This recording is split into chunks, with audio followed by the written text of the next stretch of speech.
You may have noticed with my videos of me approaching women in real life that there's next to no black women, and or like just once in a blue moon, like really, really rare or almost never. Now, when I say I don't date black women, I'm referring to like darker skinned black women, which is like medium brown skin and darker. So I'm cool with light skinned women. And one of the first and foremost, one of the reasons that comes to mind is there was one time I was at like Buffalo Wild Wings, and there was a table of like three black moms and like four or five black children. And the kids were asking one of the moms for something, and she was like, some at this point something something something, so just shut up. And then I turned around, damn near the whole front of the restaurant was sitting, because they were situated somewhere close to the front. And I turned around, and it's like I've seen outbursts from different types of women, like, and men, everybody just has their days, everyone has bad days, but it's never to that level where they're like screaming at the top of their lungs and inside of there. So I turned around and looked at them awkwardly, because I'm like, it's just a bunch of kids. So, and let me just say, I am a bad person. I am evil. So, black women, you should probably be glad I don't go for you. Well, at least not on a balance of probability. Like, I'm very unlikely to. Like, you gotta damn near, if you're a brown skin or darker, if you're a darker skinned black woman, and it's a dating app, you gotta post a picture of you with a guitar or something. Like an acoustic guitar or even an electric guitar or just any instrument, to just like sort of counteract the blackness, so that I get a feel. Because like one thing that's like a big deal for me, if I were to go for a black woman, first off, she would have to be like an exception in that regard. If it was a dating app, I would have to see something like that to tell me she's not ghetto or anything. But also, if it's real life, she would have to be like drop dead gorgeous, like jaw drops down to the floor levels of attractive, which is not the same standard I have for other women. Like, other women don't have to be that attractive for me to approach them. I would say generally, when it comes to darker skinned black women, the answer is automatically a no, but then we would have to hand pick exceptions for that. There would have to be, the answer is no, but hey, here's an exception. It would have to be like that, like, or not just physically like attractive like that, but I would also have to get sort of these Oreo vibes. Like, if it's a nerdy black girl, for example, like if it was 10 women, each of different races, it was like black, white, Latina, and I would probably be open to talking to all of them except for the darker skinned black woman. Another way you could say is like, if there was 10 black women, and I was to pick, and they were in front of me and they all wanted to be with me, and I had to pick the ones I'm interested in, I would pick the one I would, out of 10 black women, I would probably pick one or two at most, or maybe even zero if they're all darker skinned. But if it was 10 white women, and they just, assuming all black women like range from like unattractive to like very attractive, if they're all like 21 years old and they're all like interested in me, but if it was 10 white women, I might pick 6 or 7 or 8. If it's Latinas, I'm picking 9 or 10 of them that I'm interested in physically. And man, Asian women, for sure 10. No, I'm going to be interested in all 10 of them.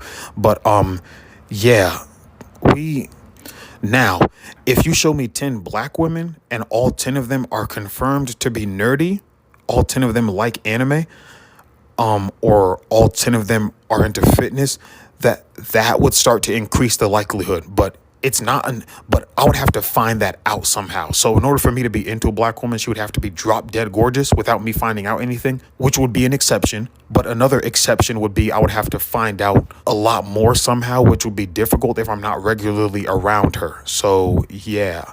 And also, if a black woman is just like really throwing herself at me, but like, yeah, I would probably even still say no.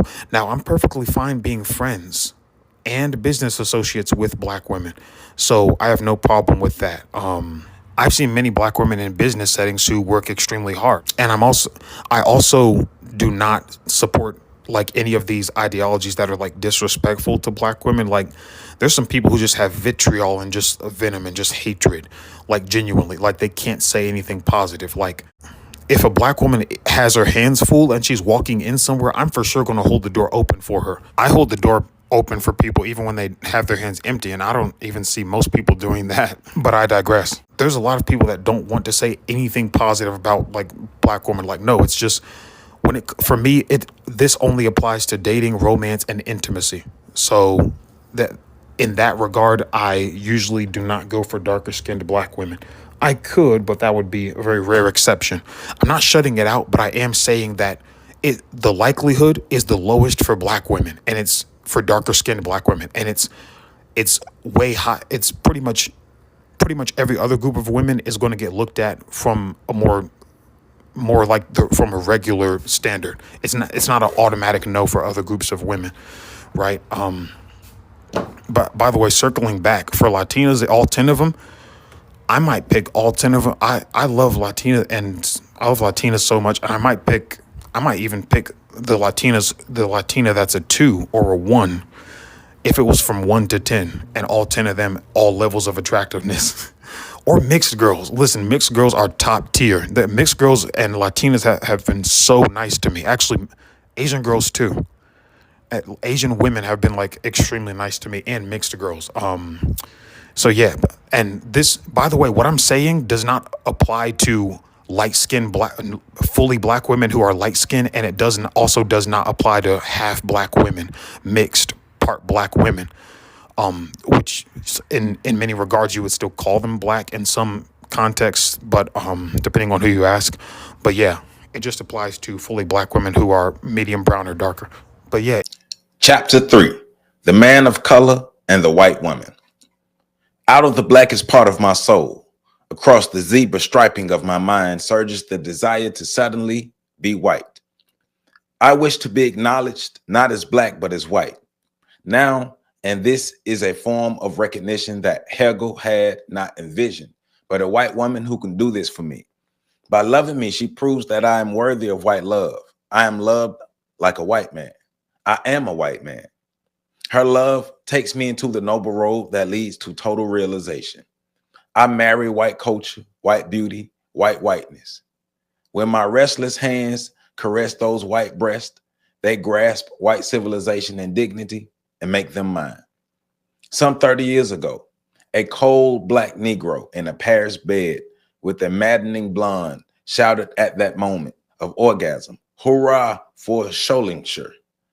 When one recalls that it was Victor Schollinger who persuaded the Third Republic to adopt the decree abolishing slavery, one understands why it is necessary to elaborate somewhat on the possible aspects of relations between black men and white women.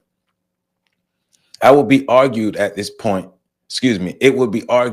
this little tale is not authenticated, but simply that it could be born to survive through the years as an indication.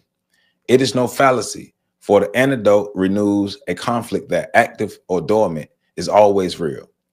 Its persistence attests to the black world's endorsement. To say it another way, when a story flourishes in the heart of a folklore, it is because in one way or another, it expresses an aspect of the spirit of the group. In analyzing Je suis, Martinique's, and Nini, we have seen how the Negress behaves with the white man. Through a novel, Renee Morin, which seems to be autobiographical, let us try to understand what happens when the man is black and the woman is white. The problem is admirably laid out for the character of Jean Venus. We're going to say Jean Venus. I'm going to mess that last name up. We're going to say Jean Venus. Will make it possible for us to go much more deeply into an attitude of the black man. What are the terms of this problem? Jean Venus is a Negro, born in the Antilles. He has lived in Bordeaux for years, so he is a European, but he is black, so he is a Negro. There's the conflict. He does not understand his own race, and the whites do not understand him. And he observes the Europeans in general and the French in particular. Not satisfied with simply ignoring the Negro of the colonies, repudiate the one who they have shaped into their own image. The personality of the author does not emerge quite so easily as one might wish. An orphan sent to a provincial boarding school, he is compelled to spend his vacations there. His friends and acquaintances scatter all over France on the slightest pretext, whereas the little Negro is forced into the habit of solitude so that his best friends are his books. At the extreme, I should say there is a certain accusatory character, a certain resentment, and ill-disciplined aggression in the long list, too long, of traveling companions that the author offers us. At the extreme, I say. But it is exactly to the extreme that we have to go.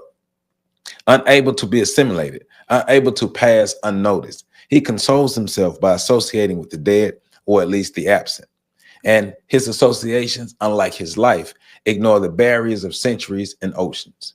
He talks with Marcus Aurelius, Joinville, Pascal, Perez Galdós, Rabindranath Tagore. If we are compelled to hang a label on Jean Venus, we should have to call him an introvert. Others might call him a sentimentalist, but a sentimentalist who is always careful to contrive a way of winning out on the level of ideas and knowledge. As a matter of fact, his friends and schoolmates hold him in high regard. What a perpetual dreamer. You know, my old pal Venus is really a character. He never takes his nose out of his books except to scribble all over his notebooks.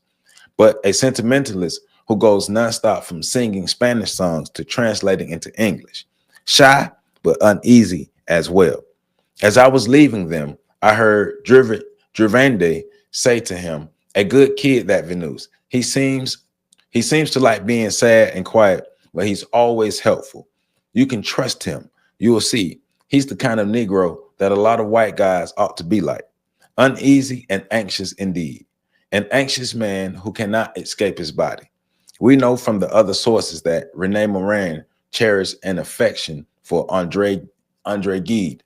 It seems possible to find a resemblance between the ending of Un Homme Perel Autres and that of Gide. Straight is the gate. This departure is the tone of emotional pain, of moral impossibility, seems an echo of the story of Jerome and Elisa. But there remains the fact that Venus is black. He is a bear who loves solitude. He is a thinker.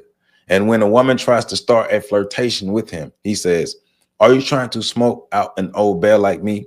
Be careful, my dear. Courage is a fine thing, but you are going to get yourself talked about if you go on attracting attention this way. A Negro, shameful, it's beneath contempt. Associating with anybody of that race is just utterly disgracing yourself. Above all, he wants to prove to the others that he is a man, their equal. But let us not be misled. Jean Venus is the man who has to be convinced. It is in the roots of his soul, as complicated as that of any European, that the doubt persists of the expression may be allowed. Jean Venus is the lamb to be slaughtered. Let us make the effort." After having quoted Stendhal and mentioned the phenomenon of crystallization, he declares that he loves Andre spiritually in meme, Coulonges, and physically in Clarice. It is insane, but that is how it is. I love Clarice. I love meme. It's pronounced MME. So me, I guess, me. I love me. Coulonges, even though I've never really think of either of them. All they are for me is an excuse that makes it possible for me to delude myself. I study Andre in them, and I begin to know her by heart. I do not know. I know nothing. I have no wish to try to know anything, or rather, I know nothing anymore except one thing, that the Negro is a man like the rest, the equal of the others, and that his heart, which is only ignorant, considered simple, can be as complicated as the heart of the most complicated of Europeans. Welcome back. Welcome back. Welcome back. Happy Monday. Welcome back to On the Shoulders of Giants. I am Joseph Ward, continuing my reading of Frantz Fanon's great book, Black Skin, White Mask. And this is chapter 3, the man of color. The man of color and the white woman. Remember last week we covered the woman of color and the white man, and we got into the psyche of the black woman who was seeking power, upward mobility, elevation and acceptance and assimilation into white culture via the white man, because the white man holds the power. The white man has the resources. So this week, we're getting into the psyche of the black man who lusts after the white woman, who the white woman is his goal. He chooses the white woman over the black woman. And you see, we started off with the video of a gentleman. I do not remember where I got that video from, but it's the gentleman who was expressing why he doesn't like black women. And he didn't really get into anything real specific. And so I thought that's why that video was good for this, what I'm doing here for this reading, because we get a chance to kind of, we listen to him explain that he doesn't choose black women, and if he does choose a black woman, she's a lighter skinned black woman or a mixed race black woman, but he rather choose a low class, a low level white woman than a top tier black woman, especially if she's brown skin or dark skin. But if she's brown skin or dark skin, she has to be exceptional, and she has to have European features and qualities. Because that's what he was getting at, where she has to have an acoustic guitar like anime and stuff. She has to present herself like a white woman. He has a complex against black women. What that complex is, well, we finna get into men like him, because he's the example. Him and the man we're reading about. Damn it, I just forgot his name. What was his name? Venus, yeah. Jean Venus, yes. So we're getting into the gentleman and Jean Venus, right? So of course, you know, we're gonna get into the chapter focus, key points, right? So key points we're covering today in this video is colonial power shapes attraction. How colonial powers shape attraction, right? Internalized inferiority. You're getting into the literary example of Mayote's male counterpart, and that's Jean Venus, right? Revenge and status, the illusion of liberation, the shared theme with chapter 2, right? And then we're going to get into Fanon's main argument and then our closing thought, right? And so let's start by, the chapter focus, right? And the chapter focus is Fanon is exploring the psychology of black men who desire relationships with white women in colonial context, focusing on how these desires are shaped by racism, internalized inferiority, and the pursuit of social validation, right? So using the clip that we listened to, right? The young man basically has a desire for white women, ultimately. White women, Asian women, Latino women, all the women who do desire black men sexually, because he expressed great desire for Latino women.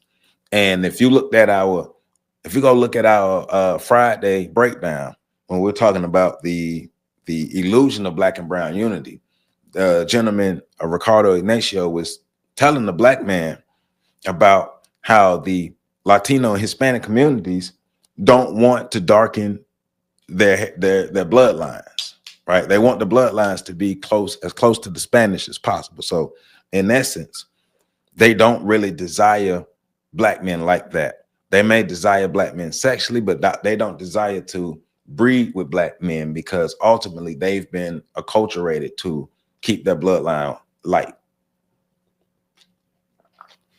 And this is what he desires. So it's funny. He desires those who don't really desire him, because black men are desired sexually. Don't get it twisted. Black men are desired sexually, but the inherent racism still exists within these groups. And Fanon is saying this inherent racism shapes the inferiority complex, because whiteness is power. Whiteness is the structure. Whiteness is the goal.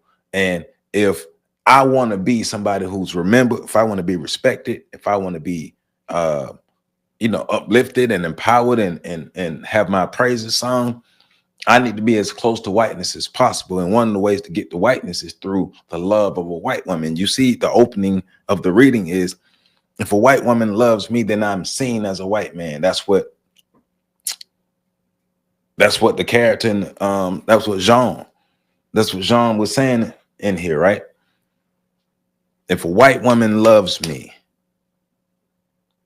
then I'm accepted by white society. And we know that that's not true. But the psyche, the mindset, the inherent inferiority complex that has been developed within the young man, and even the young man in the video, right? His expressed colorism is blatant there. When he said he would choose a white woman who's a 2. So, I thought about the black guy who walking down the street with the big back white girl, and that's his queen. And he was alluding to the attitude of a black woman. Basically, the dark skin, the brown skin to dark skin black women have attitudes, and no other women have attitudes, as if the Karen label don't exist. But Karens are different though, because Karens ain't attitude though. You know what I'm saying? That's different. It's an excuse for the bad behavior of white women. It's an excuse because the bad behavior of Latino women is seen as sexy. That rowdiness, the same thing that black American women are demonized for, and even dark-skinned Latino women are demonized for, because I guarantee you the gentleman ain't going for dark-skinned Latino women. But light-skinned to white Latino women, mixed race, light-skinned, dark Latino women, white Latino women, that's seen as sexy and passionate, right? So it's all a mental mix-up. It's the lies we tell ourselves to make us feel better about the bad decisions that's being made, to make them feel good about being an outcast, about being inferior, about being powerless. But trying to assimilate to your oppressor doesn't give you power. It makes you even more powerless, even in the eyes of your oppressor, because you're on your knees begging for acceptance. So let's get back into it, man. This is what page is this? This is page 67. I'm picking up on where it says, who is Andre Morel? So who is Andre Morel? You know who she is. Oh, okay. Andre is a girl. Okay. Who is Andre Morel? You know who she is. The daughter of the poet Louis Morel. But now you see that this Negro, who has raised himself through his own intelligence and his assiduous labors to the level of the thought and the culture of Europe, is incapable of escaping his race. And don't forget to hit that like button, comment, subscribe, share. Please go back and watch the previous videos from the last week, and just keep going back and watch all my videos. I got a lot of historical information. So let's make sure you continue to support the channel. And I thank everybody, especially everybody who be tuning into my lives. If y'all haven't tuned into my Saturday lives, you got to tune in. We have a great time. But let's get it, though. Andre Morel is white. No solution seems possible. Yet association with Peyote, Guide, Moraes, and Voltaire seem to have wiped out all of that. In all good faith, Jean Venus believed that culture and believed in that culture and set himself to love this world he had discovered and conquered for his own use. What a blunder he had made. Arriving at maturity and going off to serve his adopted country in the land of his ancestors was enough to make him wonder whether he was not being betrayed by everything about him, for that white race would not accept him as one of its own, and the black virtually repudiated him. Jean Venus, feeling that existence is impossible for him without love, proceeds to dream of it into being. He proceeds to dream of it alive and to produce verses. When a man loves, he must not speak. Best that he hide it from himself. Andre Morel has written to him that she loves him, but Jean Venus needs authorization. It is essential that some white man say to him, "Take my sister." Venus has put a certain number of questions to his friend Cologne. Here, more or less, the extenso is what Cologne answers. Old boy, Cologne uses the English expression, "Once again, you bring me your problem. Once again, I will give you my opinion. once and for all. Let us proceed in an orderly fashion. Your situation, as you have explained, is to me as clear as it can be. Allow me, nevertheless, to clear the ground before me. It will be all to your good. How old were you anyway when you left home to go to France? 3 or 4, I think. You have never seen your native land since, and you have not the slightest nearest in seeing it again. You have lived in Bordeaux ever since, and ever since you became a colonial official, Bordeaux is where you have spent the greatest part of your lives. In short, you are really one of us. Perhaps you are not altogether aware of the fact. In that case, accept the fact that you are a Frenchman from Bordeaux. Get that into your thick head. You know nothing of your compatriots of the Antilles. I should be amazed, in fact, if you could even manage to communicate with them. The ones I know, furthermore, have no resemblance to you. In fact, you are like us. You are us. So basically, like they're not like us, and you like us because you white. He basically is helping to whitewash his mind, right? Your thoughts are ours. You behave as we behave, as we would behave. You think of yourself, others think of you as a Negro. Utterly mistaken. You merely look like one. As for everything else, you think as a European. And so it is natural that you love as a European. Since European men love only European women, you can hardly marry anyone but a woman of the country where you have always lived, a woman of your good old France, your real old country. This being the case, let us get into the subject of your latest letter. One, on the hand, we have Jean Venus, who resembles you like a brother. On the other hand, we have Millet Andre Morel. Andre Morel, whose skin is white, loves Jean Venus, who is extremely brown and who adores Andre Morel. But that does not stop you from asking me what must be done. You magnificent idiot. As soon as you are back in France, rush to the father of the girl who already belongs to you in spirit and strike your fist savagely on your heart as you shout at him. I love her. She loves me. We will love each other. She must marry me. Otherwise, I will kill myself here and now. When the question is put directly, then the white man agrees to give his sister to the black, but on one condition. You have nothing in common with real Negroes. You are not black. You are extremely brown. The conditioning. You can never, if you want to be part of this white stuff, you got to give up all your blackness. Assimilate fully if you really want to be part of this whiteness, right? So that gets into, that first key point. The colonial powers shapes attraction, right? The colonial powers shapes attraction. In the colonial imagination, white women represent purity, prestige, and access to the dominant culture, as we have seen, right? As we have read. For some black men, pursuing a white woman becomes a way to symbolically claim equality with white men and escape the stigma of blackness. That's what we're reading. Rid yourself, purge yourself of your blackness and embrace full whiteness, because that, my good man, will help you become powerful and get you a white woman, and you shall be accepted. Eating it up. He's eating it up because he don't know to love his blackness. You can say he's been there since he was 4. So whiteness is all he know. Whiteness is his standard. But he understands at the core of it that when he looks at himself, he's not like those people. He's not really white. He can think as white as he wants, but he would never, ever be white. He would never, ever fully be accepted by the white masses. This procedure is quite familiar to colored students in France. Society refuses to consider them genuine Negroes. I'm just saying, the procedure is quite familiar to colored students in France. Society refuses to consider them genuine Negroes. The Negro is a savage, whereas the student is civilized. You're us, colognes tell him. And if anyone thinks you are a Negro, he is mistaken because you merely look like one. But Jean Venus does not want this. He cannot accept it because he knows. He knows that ingrained by this degrading ostracism, mulattoes and Negroes have only one thought from the moment that they land in Europe: to gratify their appetite for white women because they love whiteness. And that's that internalized inferiority. Black men raised under colonial rule internalized the idea that white women are the ultimate symbol of success. They got to have them a white woman. They got to go bunny hopping.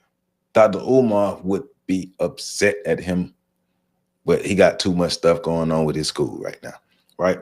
The bunny hopping is in full effect in this, right?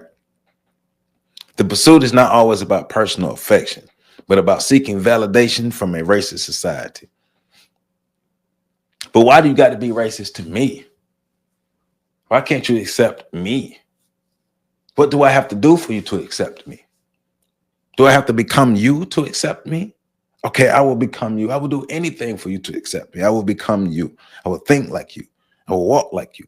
I will talk like you. I will eat like you. I will dress like you. I will even make a family from the women who you make families with.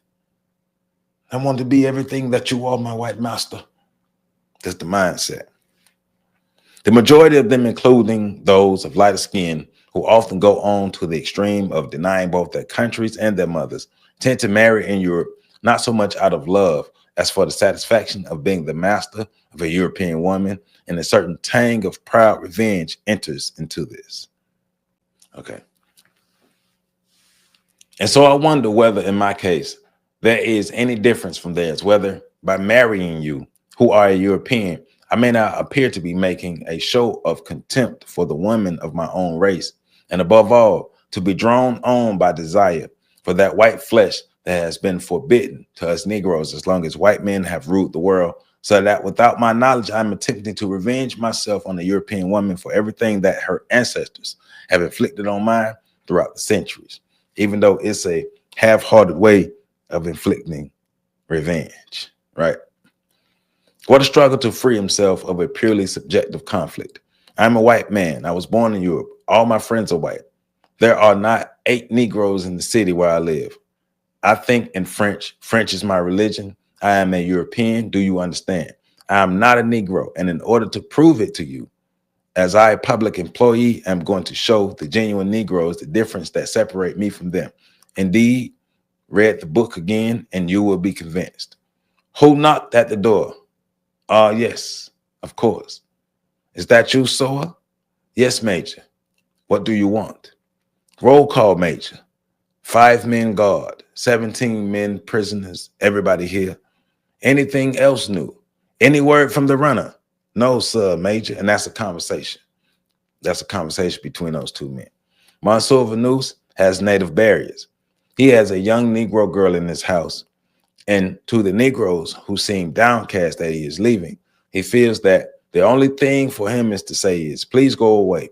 Please go away. You see how unhappy it makes me to leave you. Please go now. I will not forget you. I am leaving you not only because this is not my country and that I feel alone here, too empty, too deprived of all the comfort that I need, but that you, luckily for you, do not yet require. When we read such passages, we cannot help thinking of Felix Ibui, questionably a Negro, who saw his duty quite differently in the same circumstances. Jean Venus is not a Negro and does not wish to be a Negro. And yet, without his knowledge, a gulf has been created. There is something indefinable, irreversible. There's something indefinable, irreversible. There is indeed that within the Harold Rosenberg. Louis T. Achille said in this report to the interracial conferences, and this is Louis T. Achille, insofar as truly interracial marriage is concerned, one can legitimately wonder to what extent it may not represent for the colored spouse a kind of subjective consecration to wiping out in himself and in his own mind the color prejudice from which he has suffered so long. It would be interesting to investigate this in a given number of cases and perhaps to seek in this clouded motivation the underlying reason for certain interracial marriages entered into outside the normal conditions of a happy household. Some men or some women, in effect, by choosing partners of another race, marry persons of a class or a culture inferior to their own, whom they would not have chosen as a spouse in their own race, of whose chief asset seems to be the assurance that the partner will achieve denaturalization and, to use a loathsome word, deracialization. Among certain people of color, the fact that they are marrying someone of the white race seems to have overridden any other consideration. In this fact, they find access to complete equality with the illusions, with the illustrious race, the master of the world, the ruler of the people of color, right? And so the literary example, right? Frantz Fanon discusses works like Rene Remain's Own Home, Combs, or Torres, and I'm messing these book names up, showing black male characters whose desire for a woman is driven by a longing to be accepted into white society. And that's what we're reading now. The white woman becomes a trophy to assimilate rather than a partner in mutual respect, a stepping stone, a boost. So, and then we getting into the revenge status, right?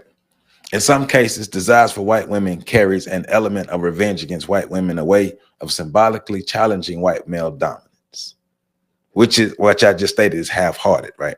However, Fanon argues that this is still operating within the racist framework, not breaking free from it, right? Because you're still becoming a part of something to try to end it.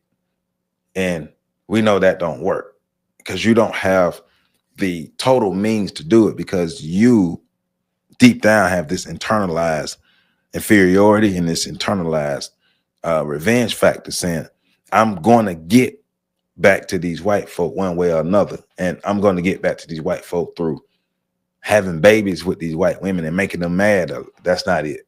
That's not it. Especially because you have no overall real plan and no overall real help. And you overall are still powerless.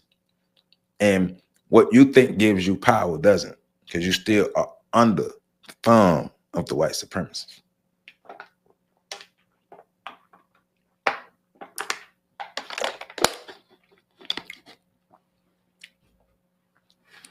We know historically that the Negro guilty of lying with a white woman is castrated. The Negro has had a white woman makes himself taboo to his fellows. It is easy for the mind to formulate this drama of sexual preoccupation, and that is exactly the ultimate goal of the archetype of Uncle Remus, Burr Rabbit, who represents the black man. He will or he will not succeed in going to bed with the two daughters of Miss Meadows. There are ups and downs, all told by laughing, good-natured, easygoing Negro, a Negro who serves with a smile. During the time when I was slowly being jolted alive into puberty, I had the honor of being able to look in wonder on one of my older friends who had just come back from France, who had held a Parisian girl in his arms. I shall try to analyze this problem in this special chapter. Talking recently with several Antillians, I found that the dominant concern among those arriving in France was to go to bed with a white woman. As soon as their ships docked in Le Havre, they were off to the houses. Once this ritual of initiation into authentic manhood had been fulfilled, they took the trains for Paris. The idea that puts you in the realm of authentic manhood lets you know that they have internalized that the white man is the real man, and to become in conjunction with the real man, you got to do what the real man do. So you got to do what white men do in order to be considered a man. But what is important here is to examine Jean Venus. To this end, I shall resort to considerable measure to a study by Germaine Go, Lo, and La Nervoise d'Abandon, concentrating on what she calls the abandonment neurosis, which is pre-Oedipal in nature, and the real post-Oedipal complex described by Orthodox Freudians. Dr. Go analyzes two types, the first of which seems to illustrate the plight of Jean Venus. It is this tripod, the anguish created by every abandonment, the aggression to which it gives rise to, and the devaluation of self that flows out of it, that supports the whole symptomology of this neurosis. We made an introvert of Jean Venus. We know characteristically, or better, phenomenologic.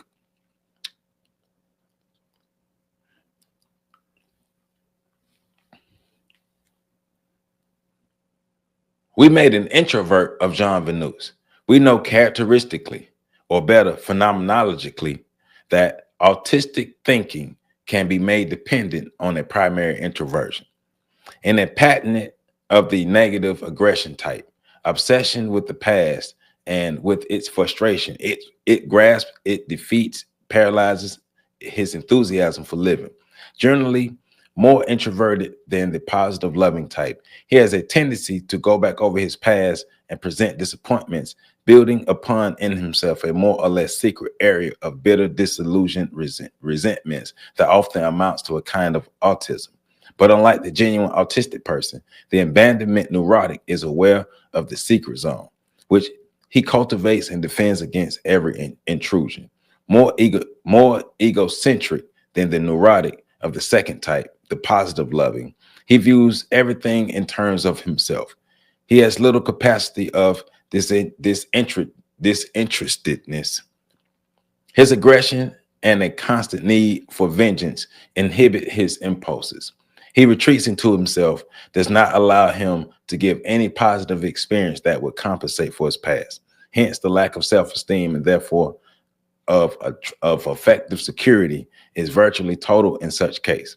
And as a result, there is an overwhelming feeling of impotence in relation to life and to people, as well as a complete rejection of the feeling of responsibility.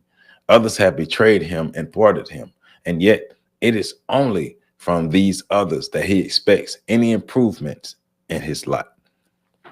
So the same people who made him feel, who are the sources of him feeling the way he is, in turn, he believes it's the people who will pick him out of his disillusion, pick him out of his depression, pick him out of his neurosis and his autism and his supposed autism, right? And that goes to the illusion of liberation. Even if a black man marries a white woman, colonial racism does not disappear. True liberation cannot come through possessing the symbols of whiteness. It requires dismantling the racial hierarchy itself. You cannot become a part of the system and then say, that's how you break the system down, by becoming a part of it, but you're a single agent. Who else is on the inside with you, and what outside pressure do you have? Assimilation is not power. It doesn't give you power. It weakens you. It weakens you. A magnificent description in which the character of Jean Venus fits perfectly, for he tells us arriving at maturity is going off to serve my adopted country in the land of my ancestors was enough to make me wonder whether I was not being betrayed by everything about me. For the white race would not accept me as one of its own, but the black virtually repudiated me. This is precisely my position. The attitude is one of recrimination toward the past, devaluation of self, and capability of being understood as he would like to be. Listen again to Jean Venus.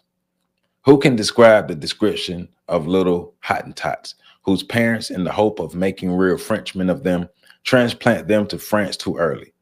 From one day to the next, they are locked into boarding schools. These free joyful children, for your own good, as their weeping parents tell them. I was one of these intermittent orphans, and I shall suffer for it throughout my life. At the age of 7, I, in my introduction to learning, were turned over into a gloomy school far out in the country. The 1,000 games that are supposed to enliven childhood and adolescence could not make me forget how painful mine were. It is to this schooling that my character owes its inner melancholy and that fear of social contact that totally inhibits my slightest impulses. He was socially engineered to being white and to hating and rejecting his blackness and everything that he was. And yet he would have liked to be surrounded and closed. He did not like to be abandoned. When school vacations came, all the other boys went home alone. Note that word, alone. He remembered in the big empty white school. Oh, those tears of a child who had no one to wipe them. He will never forget that he was appreciated so young to loneliness. His existence, a withdrawn, excluded existence in which I learned too soon to mediate and to reflect. A solitary life that in the end was profoundly moved by trifles It has made me hypersensitive within myself and capable of externalizing my joys or my sorrows, so that I reject everything that I love and I turn my back in spite of myself on everything that attracts me. What is going on here? Two processes. I do not want to be loved. Why not? Because once, very long ago, I attempted an object relation and I was abandoned. I have never forgiven my mother because I was abandoned. I will make someone else suffer. A desertion by me will be the direct expression of my need for revenge. I will go to Africa. I will not wish to be loved, and I will flee from love objects. That Jermaine Go says is called putting oneself on the proof to the proof in order to prove something. I do not wish to be loved. I adopt a defensive position. And if the love object insists, I will say plainly, I do not wish to be loved. Devaluation of self? Yes, indeed. This lack of self-esteem as an object worthy of love has grave consequences. For one thing, it keeps the individual in a state of profound inner insecurity, as a result of which it inhabits or falsifies every relation with others. It is as something that has the right to arouse sympathy or love that the individual is uncertain for himself. The lack of effective self-valuation is to be found only in persons who in their early childhood suffer from a lack of love and understanding.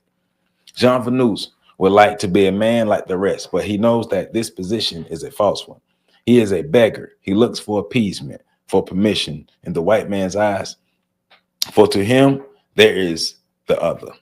Effective self-rejection invariably brings the abandonment neurotic to an extremely painful and excessive feeling for exclusion, of having no place anywhere, of being superfluous everywhere in an effective sense.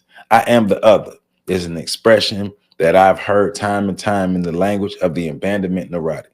To be the other is to feel that one is always in a shaky position, to be always on guard, ready to be rejected, and unconsciously doing everything needed to bring about exactly this catastrophe.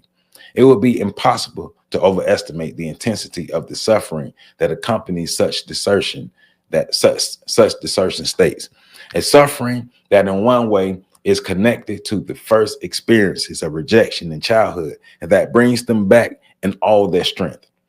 The abandonment neurotic demands proofs.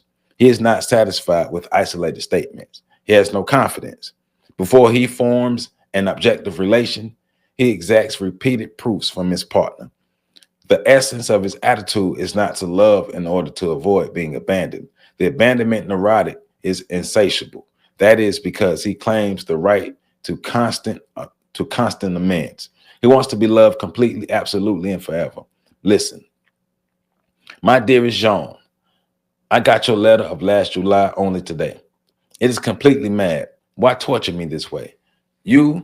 Are you aware of the fact you are incomparably cruel? You give me happiness mixed with anxiety.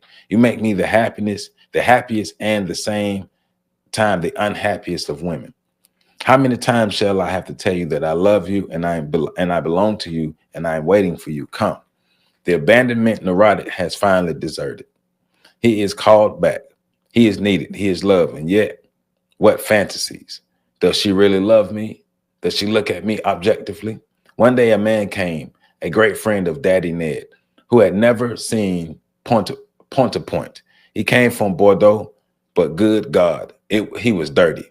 God, how ugly he was. This man was such a good friend of Daddy Ned. He had a hideous black face, completely black, which showed that he must not wash very often.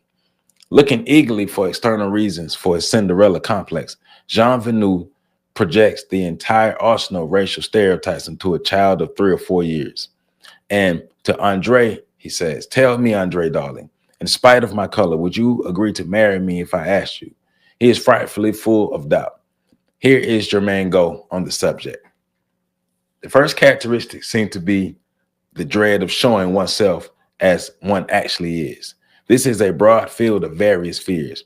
Fear of disappointing, fear of displeasing, of boring, of wearying, and consequently of losing the chance to create a bond of sympathy with others, or if this bond does exist, of doing damage to it. The abandonment neurotic doubts whether he can be loved as he is. For he has had the cruel experience of being abandoned when he offered himself to the tenderness of others as a little child, and hence without artifice. Jean Venu does not, however, lead a life of devoid, and does not lead a life devoid of compensations. He flirts with art. His reading list is impressive. His essay on Suarez is quite perceptive. That too is analyzed by Germain Go. Imprisoned in himself, locked into his artificial reserve, the negative aggressive feeds his feelings on irreparable loss with everything that he continues to lose or that his passively mistakes him.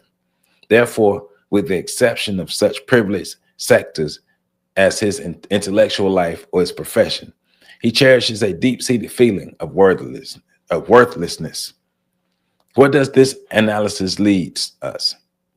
To nothing short of proving Jean Venu's that, in fact, he is not like the rest, making people ashamed of their existence. Jean-Paul Sartre said, yes, teaching them to become aware of the potentials they have forbidden themselves, of the passivity they have parted in just situations in which what is needed is to hold oneself like a silver to the heart of the world, to interrupt, if necessary, the rhythm of the world, to upset, if necessary, the chain of command, but in any case, and most assertively, to stand up to the world. Jean Venus is the crusader of the inner life. When he sees Andre again, when he is face to face with this woman whom he has wanted for months and months, he takes refuge in silence, the eloquent silence of those who know the artificiality of the words and acts. Jean Venus is a neurotic, and his color is only an attempt to explain his psychic structure. If this objective difference had not existed, he would have manufactured it out of nothing. Jean Venu is one of those intellectuals who try to take a position solely on the level of ideas, incapable of realizing any concrete contact with his fellow man.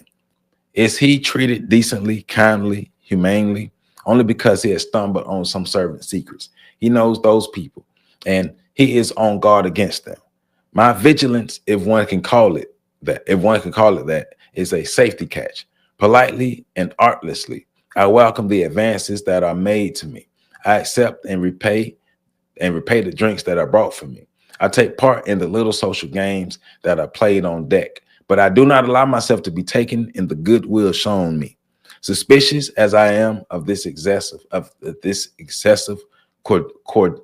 cordiality that is rather too quickly taking the place of the hostility in the midst of which they formerly tried to isolate me.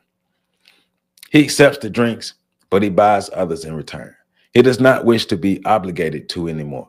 For if he does not buy back, he is a nigger, as ungrateful as all the others. If someone mean, it is simply because he is a nigger. For it is impossible not to despise him. Well, it is clear to me that Jean Venus, alias Rene Moran, is neither more or less than a black abandonment neurotic. He is put back into his place, his proper place. He is a neurotic who needs to be emancipated from his infantile fantasies. And I contend that Jean Venus represents not an example of black-white relations, but a certain mode of behavior in a neurotic who by coincidence is black. So the purpose of our study becomes more precise, to enable the man of color to understand through specific examples the psychological elements that can alienate his fellow Negroes. I will emphasize this further in the chapter devoted to phenomenological disruption. But let us remember that on purpose, it is to make possible a healthy encounter between black and white. So Jean Venu is trying his hardest to overcome his childhood abandonment, his feeling of inferiority, his feeling of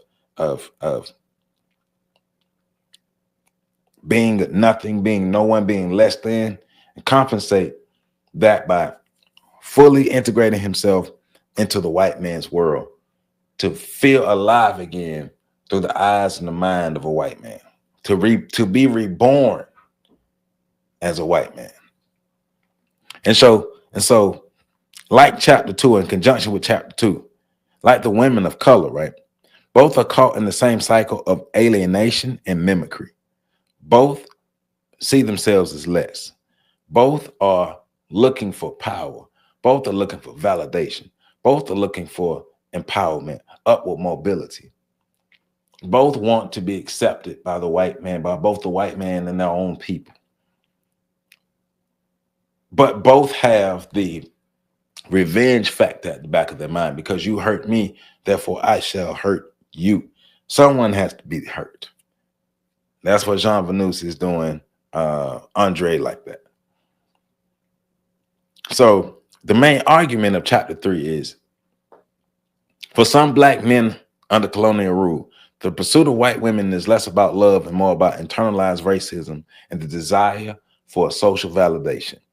This quest reinforces the very system they hope to escape, right? And my closing thought is, this chapter 3, reveals that when attraction is shaped by colonial racism, intimacy becomes another battlefield of power, not a space of freedom. Lying with your enemy and falling in love with your enemy will never free you from your oppression. Remember that. Like this video, comment, subscribe, share. I am Joseph Ward. I love you. This is France Fanon, book Black Skin, White Mask. Chapter 3 goes from page, let me see, because it ends on 82. So chapter 3 goes from what we got. All